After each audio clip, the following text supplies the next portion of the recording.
آپ کو اپنی زندگی سے متعلق ہر چیز کے بارے میں بالکل واضح اور دو ٹوک ہونا چاہیے، چاہے وہ آپ کے دوست احباب، آپ کے ناقدین، آپ کی مصروفیات اور آپ کے نظریات، حتیٰ کہ آپ کی لائبریری میں لگی کتاب ہی کیوں نہ ہو، ان سب کے بارے میں آپ کو کلیئر ہونا چاہیے۔ آپ کے پاس اپنے نظر و فکر کی کوئی ٹھوس وجہ ہونی چاہیے۔ المیہ یہ ہے کہ ہمارے پاس ہماری ہی زندگی کے سوالات کے جوابات نہیں ہوتے۔ ہم میں سے بہت سارے افراد ان ٹرینوں میں بیٹھے ہوتے ہیں جو چلنے والی نہیں ہوتی۔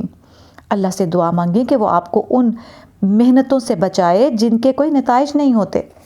آپ زندگی میں کسی بھی پلیٹ فارم پر ہیں، اس کے بارے میں آپ کو معلوم ہونا چاہیے کہ آپ کو چلنے میں مدد دے گا یا نہیں۔ اگر چلنے کی بجائے وہ آپ کو روک رہا ہے تو پھر جلد از جلد اس پلیٹ فارم کو چھوڑ دینا چاہیے۔ یہ بات یاد رکھیں کہ بے مقصد اور غلط راستوں پر بسم اللہ پڑھ کر چلنے سے منزل نہیں ملا کرتی۔ ایک قدیم چینی کہاوت ہے، 1000 میل کے سفر کا آغاز ایک قدم سے ہوتا ہے، مگر آپ کے اس ایک قدم کی سمت ٹھیک ہونی چاہیے۔ جب آپ ایک قدم کو ٹھیک کرتے ہیں تو قدم با قدم آپ کے سارے اقدام ٹھیک ہو جاتے ہیں اور بالآخر آپ اپنی منزل پر پہنچ جاتے ہیں۔ آپ کی رفتار چونٹی کی طرح ہو، مگر منزل پر پہنچنے کے لیے آپ کو ہاتھی بننا پڑے گا۔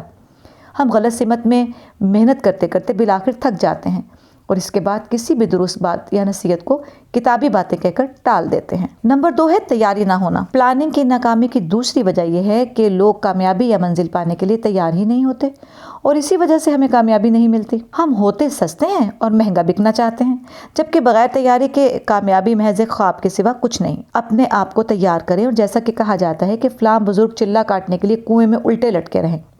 بات دراصل یہ ہے کہ ہر انسان کو اپنے آپ کو سمجھنے میں، یعنی سیلف امپرومنٹ کے کنویں میں لٹکنا پڑتا ہے، تب جا کر کامیابی ملتی ہے۔ بڑی کامیابی کے لیے آپ کو اپنی ذات کی ان جہتوں کو دیکھنا ہوگا جہاں آپ کی کمزوری ہے اور اس کے بعد ان پر محنت کرنا ہوگی۔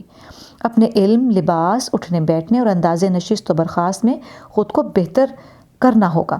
ایک پرانی تھیوری ہے کہ آپ کے 5 قریبی لوگوں کی آمدن کا اوسط آپ کی آمدن ہوتی ہے۔ اسی طرح آپ کے 5 قریبی لوگوں کے افکار و نظریات کا اوسط دراصل آپ کے افکار و نظریات ہوتے ہیں۔ آپ کو ایک کم علم یا بیوقوف انسان کبھی بھی اکیلے نہیں ملے گا، بلکہ جن لوگوں کے ساتھ اس کا تعلق ہوگا وہ بھی اسی کی طرح کم علم والے ہوں گے۔ پلاننگ کی کامیابی کے لیے آپ کو یقین، ہمت اور کامیابی کا ٹول سیٹ لا کر خود کو تیار کرنا ہوگا، تبھی کامیابی آپ کو مل سکے گی۔ نمبر 3، قوت ارادے کی کمی۔ اہداف اور گولز حاصل کرنے کے لیے ایک اہم چیز آپ کی ول پاور یعنی قوت فیصلہ ہے۔ ول پاور سمجھنے کے لیے ایک اور لفظ، اس کو قریب کمٹمنٹ بھی کہتے ہیں، یعنی کوئی انسان اپنے قول کا کتنا پکا ہے۔ آپ دوسرے لوگوں کے ساتھ جو عہد و پیمان کرتے ہیں ان کو کتنا پورا کرتے ہیں، آپ کسی بھی کام کو شروع کر کے کہاں تک لے کر چلتے ہیں۔ انہی باتوں سے آپ کی ول پاور کا اندازہ لگایا جا سکتا ہے۔ اکثر لوگ پلاننگ کرنے کے لیے ناکام ہو جاتے ہیں اور اس پلاننگ پر عمل کرنے کے لیے ان کے پاس ول پاور نہیں ہوتی۔ ہم میں سے بیشتر لوگوں نے آدھے کنویں کھود کر چھوڑے ہوتے ہیں، حالانکہ جب انسان کسی کام میں محنت کر لیتا ہے تو مزید اتنی محنت سے وہ کامیابی پا سکتا ہے، مگر ہم دیکھتے ہیں کہ ایسا نہیں ہوتا۔ آپ کسی بھی کام کو شروع کرنے سے پہلے اس کی انتہا کو دیکھیں اور پھر دوام اور مستقل مزاجی کے ساتھ اس انتہا تک پہنچنے کے لیے اپنی پوری توانائی صرف کریں۔ اس کو ول پاور کہا جاتا ہے۔ ول پاور انسان کو استقامت کی دولت دے دیتی ہے اور استقامت کا دوسرا نام کرامت ہے۔ وہی انسان زندگی میں کسی مقام تک پہنچتا ہے جو استقامت کے ساتھ لگا ہوا ہے۔ آغاز کر کے انجام تک پہنچنے والا انسان سرفراز ضرور ہوتا ہے۔ ول پاور کا تعلق عمر، پیشے، ذہنی قابلیت اور مالی حالات سے نہیں۔